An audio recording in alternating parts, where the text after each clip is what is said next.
You can just see maybe the utter confusion here as these cars have been left sort of in the middle of the street. They've been melted down to nothing. Even the tires have melted off this car that's sitting right here, left in the middle of the street, of course. And as we move to the middle, we noticed something that was kind of strange here. It's a boat. It's a boat and a car that's been flipped over. How did this happen? It's so hard to explain some of these things.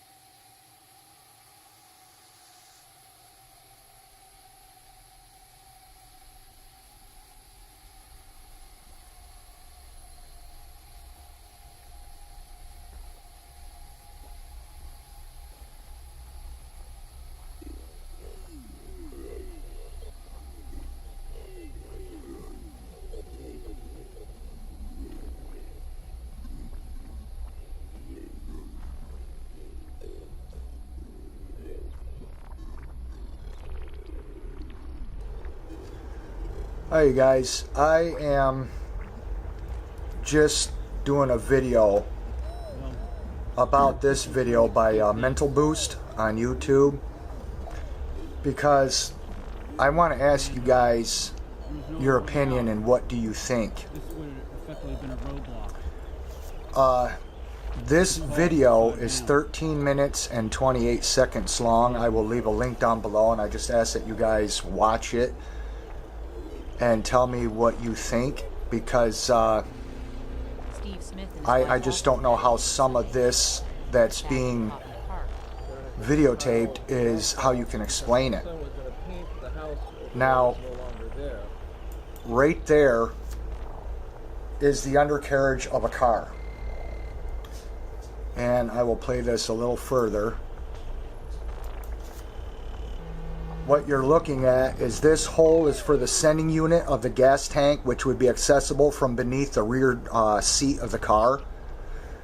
This well right here is beneath the trunk where your spare tire would go. This is the muffler, and this is the remainder of the exhaust coming down and away from the car that normally pass through this channel right here. These are the two gas tank straps. So this is indicative that the gas tank on this car blew up, and that's why the gas tank is missing, and the straps are snapped and the car is on its side. But what I'm wondering is over here, how did the engine come out of this car? Let me play it a little more. The engine came completely out of this automobile. How does a fire do that? Now I can understand an explosion on the back of the car overturning the car, but how does the engine end up over here? How does an explosion on the back end of the car rip the engine out? Because right there is the motor. This is what makes no sense to me. Any guy that has ever removed an engine from his automobile with his buddies on a Saturday or a Sunday and has some guys come over to help him knows what it takes to remove an engine from an automobile. If it was an explosion that did it, it would have ripped all this apart. All of this would be gone. It would have blown this car into pieces. All this would be gone. But it's all intact. The whole entire chassis of the car is intact, but the engine was ripped this way. When the explosion was to the back of the car, there was more force to rip out the engine than there was to blow the gas tank off and overturn the car. This doesn't make any sense to me. I will show you another vehicle. Let me back up here. Here's another thing that makes no sense. You are looking at a crankshaft of an engine. This is an internal part to an automobile. How did it get beneath the bed springs and the rubble? This came out of an engine. This is to the inside of a car's engine. Car or truck. All engines have crankshafts. How did it get through the engine block and land there?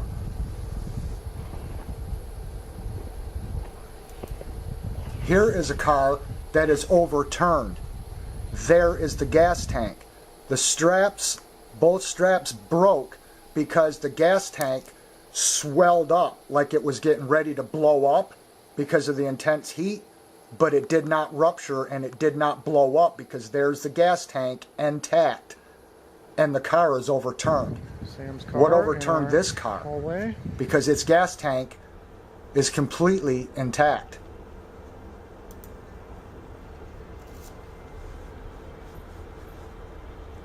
I don't know what you make of that.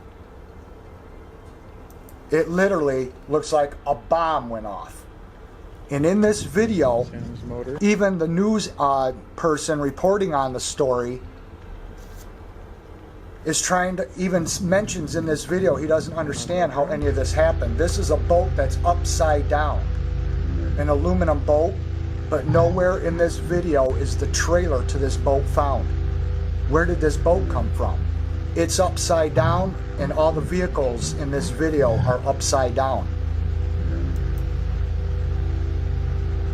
There's the boat, upside down. There's no other way out. This and no boat trailer anywhere.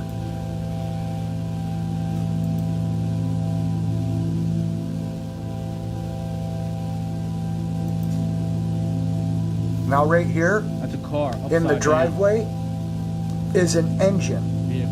And it's melted. That is an engine sitting upright in this guy's driveway, and the whole engine is melted. And you're telling me a fire does this? Never in my life have I ever seen a pickup truck, and this is a Dodge Ram pickup truck. There's the engine right there, and the whole entire truck is gone. The whole thing is gone. I don't know what's going on in California, but this evidence here is not normal. So I'm going to leave this video for you guys to watch yourself, but it's interesting to see what's happening to these vehicles. How an engine can come out of the vehicle and there's the exhaust from the engine coming this way towards the camera. I don't know, you guys. You tell me what you think. How on earth a fire can cause this kind of damage. And how all these vehicles are overturned except the pickup truck. And look at this stuff, how it melts and runs along the asphalt and then re-dries. And how these vehicles out in the street are upside down. This one is completely, this is a pickup truck. See the gas cap right there? This pickup truck obviously was blown into the air because as it come down, it crushed the car. That's why the doors are bent and the roof is all crinkled like this. And it has no rubber tires on it and it's laying in the street upside down. Now I know gas explosions can do this from rupturing a gas line or a fuel tank blowing up. But like I showed you that other vehicle that still has its gas tank intact right there, and this vehicle is upside down. What am I missing here? There's a motorcycle under. And that crankshafts are on the outside of engines, laying in yards, and engines are outside of vehicles and they're melted. Touch it. But the vehicle that has its engine out of it is just, Pile of rock cloths. I don't even know what to make of that. Paint the house over there that's no longer there. How this vehicle right here could have its engine, if it was an explosion, it would have gone upwards and out the hood, not out the bottom of the vehicle. Anyway, you guys watch this video for yourself and let me know down below what you think. But when I look at the images of the aftermath of these so-called wildfires, this looks more like an Afghanistan war zone than a wildfire. There is no way a wildfire can do this kind of damage to automobiles. No way. Thanks for watching, guys. We'll see you again. Bye-bye. The other question I wanted to ask you, though, before we head out here is, you mentioned these blue flashes, and I saw other videos that weren't on your channel that talked about the same thing. So it wasn't like lightning. Can you describe why it was different than lightning? What it is that you experienced? It was just a couple flashes of blue. And, you know, since I've been looking up and looking at the skies since 2005, I kind of took it to be some type of new kind of, I just thought it was just a new kind of chemtrail, because we had, back in August, we had, as I said earlier, we had the hottest temperatures. We got up to 118 degrees in Santa Rosa and blew the doors off the hottest temperatures. Another note is I have an apple farm over 140 trees, and I got one box of apples. One box. All my fruit's gone. All the trees. I mean, it's another weapon I think is being occurring with these temperatures and stuff. But the blue flashes, I don't know if they were part of it, but I know they have the capability. A lot of people are commenting, no, it has to be invisible. But so many people said they saw the same thing that it couldn't be discounted as just random, because so many people from so many different areas said the same thing. And a couple of people that I posted on my video said they had cameras. Or said they took pictures of it, and I posted those, and other people said, oh, that's the flash from a camera. But so many people are reporting it that it has to be valid, because it was eyewitnesses and first-person accounts. And I find it very, very humbling, and like you said, is very disconcerting when you're using first-person accounts. I saw this, and people are looking at you, go, you're wrong. You know, you didn't see it. You know, no, you didn't. And the other sad part of it, I don't want to be Debbie Downer here, but unfortunately, you know, the not in my backyard syndrome, it's happening here as well. And since these torch fires hit one neighborhood, Coffee Park, Fountain Grove, but didn't hit next door, the people that didn't get hit next door are just going back to their daily lives like nothing happened. Yep. You know, and it's sad. It's like, gosh, man, what does it take? You know, and the people in Houston, I saw the same thing. The areas that were hit, people are out, they're gone, they're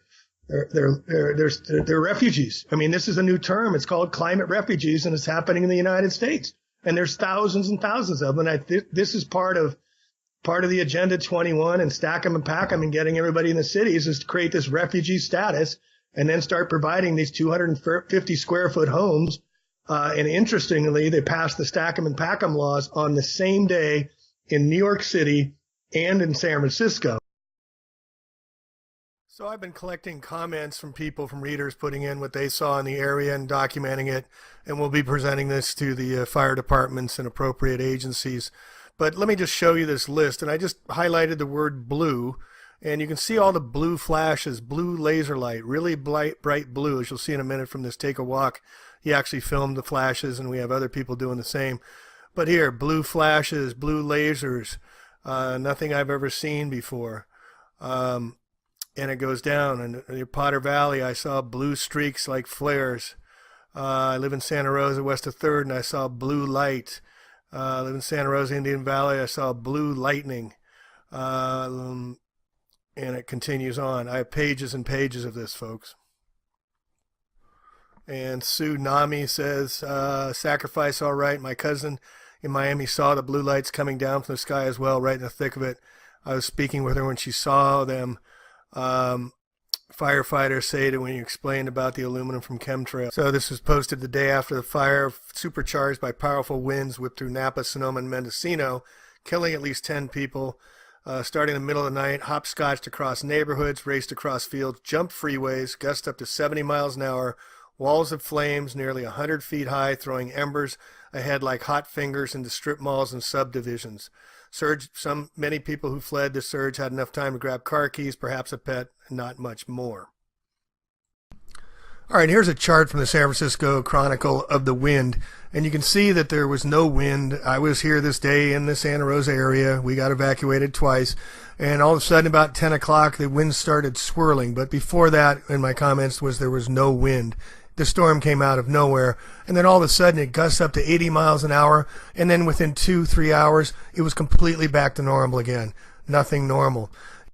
Let's take a look again at the Madeira fire last year caught in Portugal, and look at the vortex, folks. Look at the spinning winds that create the vortex energy to create the kinetic energy for the plasma weapon beam to focus its energy, directed energy, electromagnetic pulsing energy. But look at the vortex. Look at the swirling winds, which everybody here felt and everybody here commented about, and at night they turn into blue flashes. That's what we all saw. This was genocide. This was murder. This was an attack on U.S. soil. We need to wake up, folks. We need to wake up right now. I'm in the storm too. And here we see the comments from Take a Walk talking about the blue flashes that they recorded on their camera here, which will be coming up here in a second. But again, this was coming from above. These were directed energy weapons. They were torching and murdering people in their homes, fried in their homes. The body count, we will not know the true body count ever. They will never give it to us. But there's many, many people that perished in their homes. Just like in the Hurricane Harvey, the floods came in the middle of the night. Both started about 1, 2 a.m. They didn't have a chance. So here, Take a Walk has the moon, and you'll see the flash. There it is. See the flash? There it was. This is another cell phone recorded as well. There's another beam right there from a cell phone recorded. Prima facie evidence, folks. Here it is. Trees. That is the craziest. Ever seen trees burn like this? Seen. No one has. It's hollowed out the tree. From the inside, not on the outside. Fire and how do trees burn from the inside and not on the straight outside? Up the middle of a tree.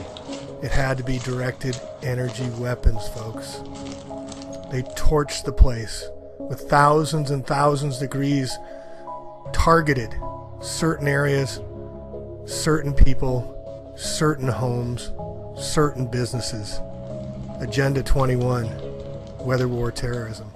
That is nuts. Quite an interesting last few hours. About 11:30 last night here in Santa Rosa, California.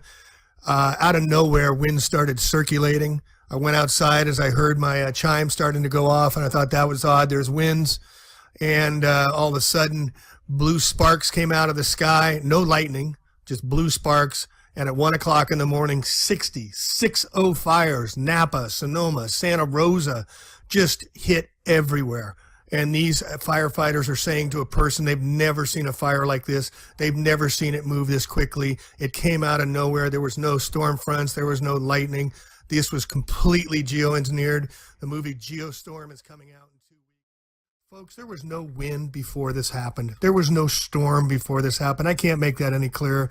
I can't tell you how geoengineered this entire thing was. I'll keep saying it over and over because it was. But here you see the homes burning. I mean, they just combusted. That's the word people keep using, is combusted.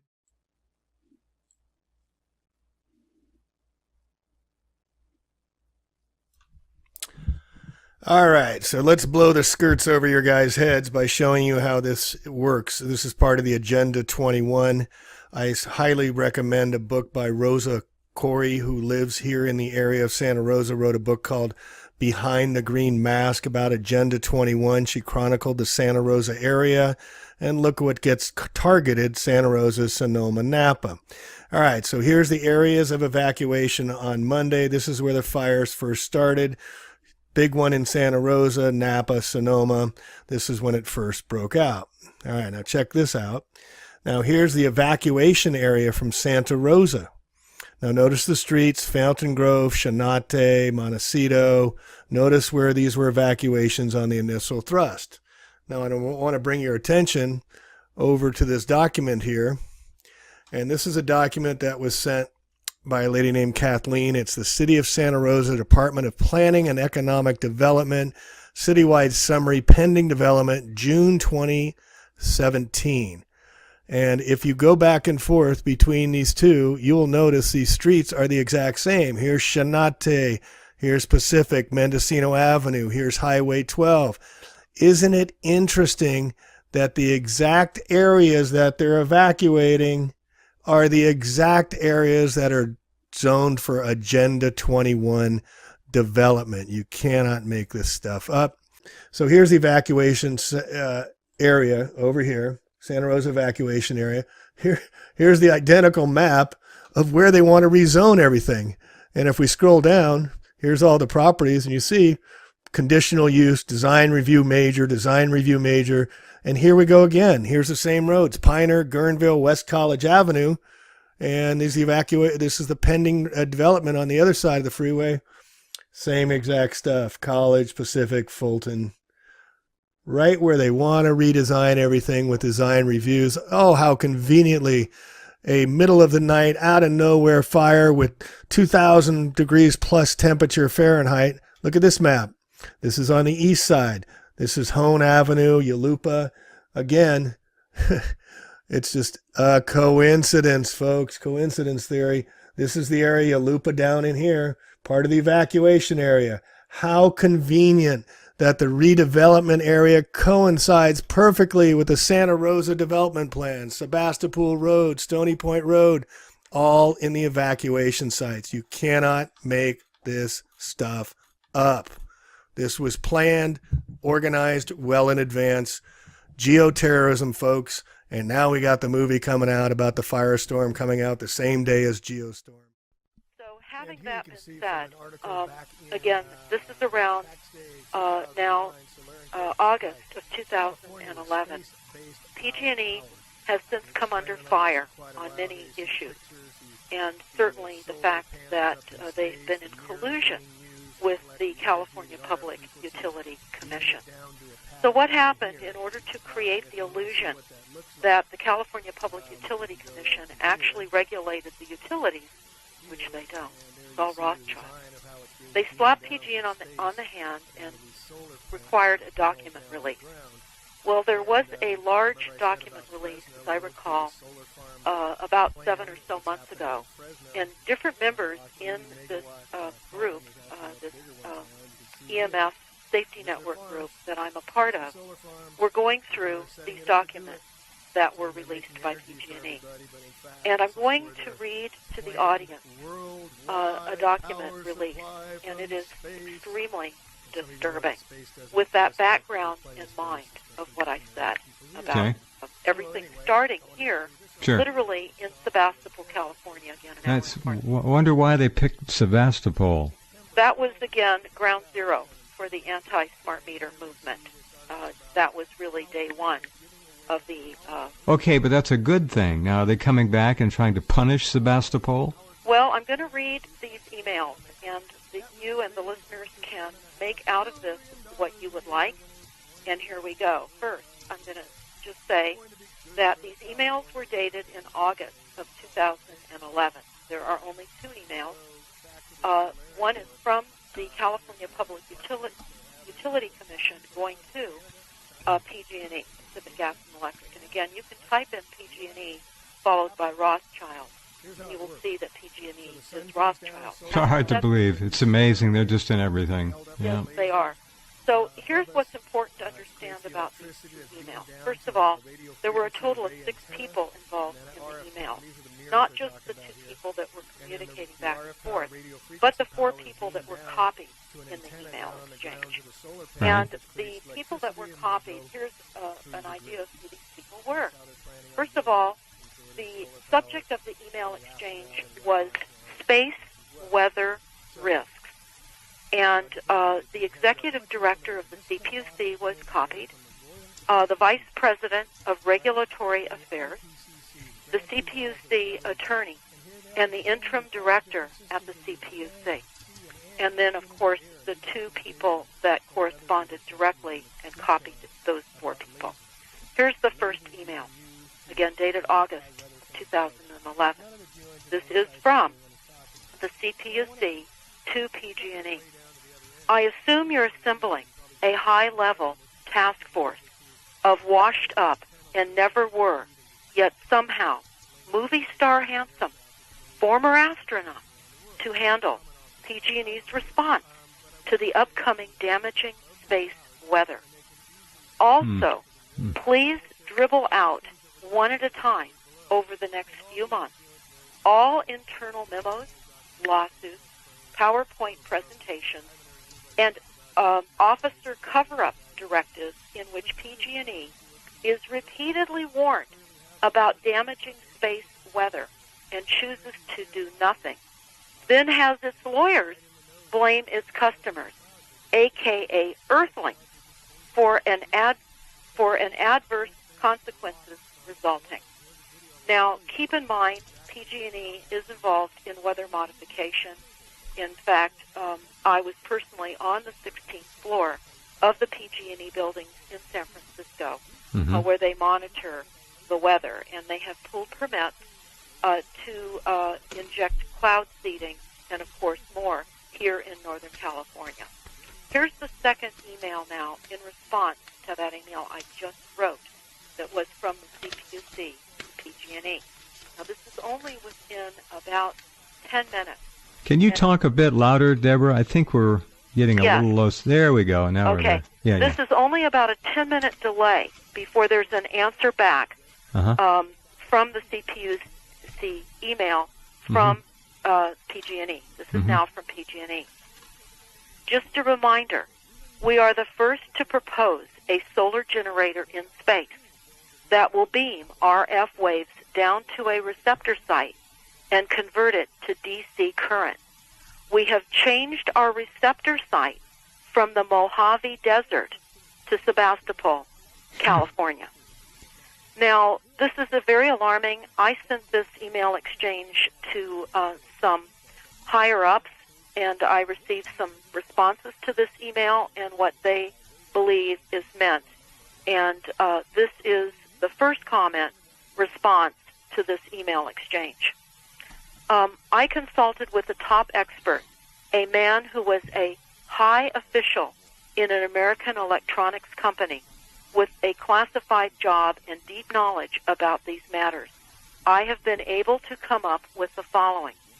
This system is set of orbital sun collectors, which will concentrate sunlight and convert it to microwaves and send it down to a station to generate power. It, however, could be used by aiming to any target below within a certain radius to completely destroy all human life slowly in a large city. Very dangerous, unneeded means of generating power now that we have so many free energy means available. Obviously, most energy providers are associated with and under the control of the U.S. government and Intel. Here's the second comment to this email exchange. I agree with your assessment. This email exchange dated 2/11 is indeed very disturbing. I submit it is merely a wisp of the smoke from a recently fired gun, the visible tip of a very dangerous iceberg. I strongly suggest you immediately file a series of Freedom of Information Act requests targeting both the CPUC and PG&E in order to hopefully get a fuller picture of this complete iceberg and what has transpired concerning this to date. Okay. You, as a California resident, have every right to know what your public utilities are doing with your rate dollars. As you know, beamed microwave radio frequencies from space are the patented technique for manipulating the Earth's jet streams in order to turn selectively modified weather patterns worldwide. Climate change is genuine. However, I submit it is simply not the result of excessive human carbon emissions footprints as infamously claimed. The potential to generate electricity from beam RF waves is certainly a possibility with the existing technology, but I submit it is not the primary goal. I submit the necessary outer space RF generators are already in place and have been functional for at least a decade and a half. This is a very interesting trail of damning breadcrumbs that needs to be followed up, in my opinion. Then I have another comment, and this is interesting. The attached emails claiming the beam RF waves to Sebastopol is obviously a joke shared among PG&E and PUC staff. The technology for this has not even been developed, financed, or tested. It doesn't exist. It doesn't exist. And here's a comment back to that. Sadly, the tech has long since been used. Space-based weapons in conjunction with the wireless networks, along with frequencies used to disperse crowds, etc., are old technologies. Most people are unaware just how advanced tech has become. 6 people were involved in these emails, PG&E and CPUC, and the tech is real. So joke or not, when someone yells fire, we must investigate, don't you think? And then there's attachments showing the involvement of PG&E with weather weapons, which they are heavily engaged. As you know, Rothschild owns Weather Central, and also the involvement of Rothschild and PG&E.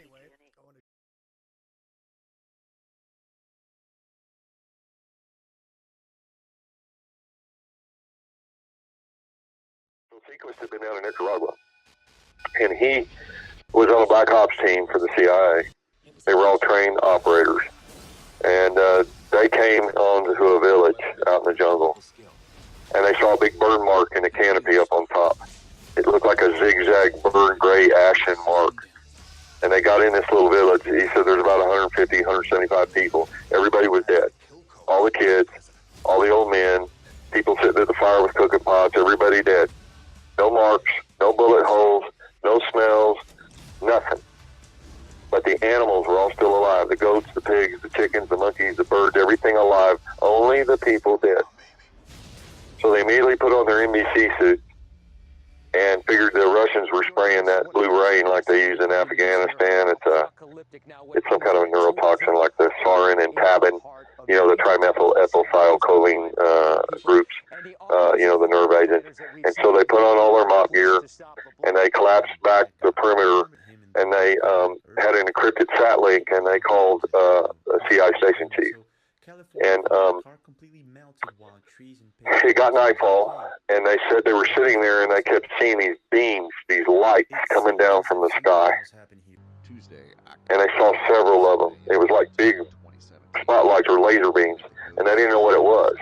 And they had a puff plane backup. That's like a C-130 with the miniguns on the side. Because if you call it a close air support, you know, in a jungle environment, you can't see anything in the canopy, you can't hit anything, so they just go in there and blast the whole area, you know. And that was their backup. And I believe that plane was stationed over the Ilocos Air Base in El Salvador. However, all this is encrypted sat link, so they called the Air Force handlers there, and they said, do y'all have any air traffic in the area? And there was no scheduled flights. So the next morning, I'm getting to the medical thing here. This I have to tell you this story so you'll know how they covered and why they covered this up. So the next morning, the CI station chief himself flew out a 204 Huey chopper, and he lined them all up. And these guys are a black ops team. They're not supposed to exist. No dog tags, no nothing. They were using Russian equipment in case they had to waste some civilians or something, and they could cover everything up. And the station chief himself took all the film and cameras from his own black ops team. And he said, y'all weren't supposed to be here and find this. Y'all didn't see this. Y'all don't know nothing about it. And they said, what's our orders, sir? And they said, you stay here one more day. They were worried about the Russians coming and discover what had happened here. Okay? And then leave and go about your original objective. And so Sequest sat for another night, and they watched these lights. And none of the guys are all trained military operators. Some of them from NOM, some of them from other things. And it was a big mystery. And they said it was probably the Star Wars defense satellites testing plasma beam weapons. And what they were doing are laser weapons. And they were using the pre-existing conflict between the Sandinistas and the Contras. It was a civil war for cover. And they tested one of those beams on a whole village. And the beams can be modulated. If they're using microwave lasers, they can be modulated around the resonance frequency, and they can determine and delineate between human DNA and animal DNA. So the beams can be tuned frequency-wise to disrupt human tissue and not the animal tissue. And that's what they were figuring out. They didn't know. This is what they saw. Clip here. Other times they would shoot across the earth, you know, over Brazil. Some of them looked to be coming from Antarctica, and they would make this strange spiral pattern, very artificial looking. And so I'm looking at those. Was what we are seeing there and here, you know, is that the same? Are they linked? And is this just more evidence of some sort of strange waves passing over Earth, or is this something man-made? You guys will have to tell me. So yeah, it's very interesting. I'll put the original link down below to Mr. M's YouTube video. You guys can check him out, show him some love, and let me know what you think about it.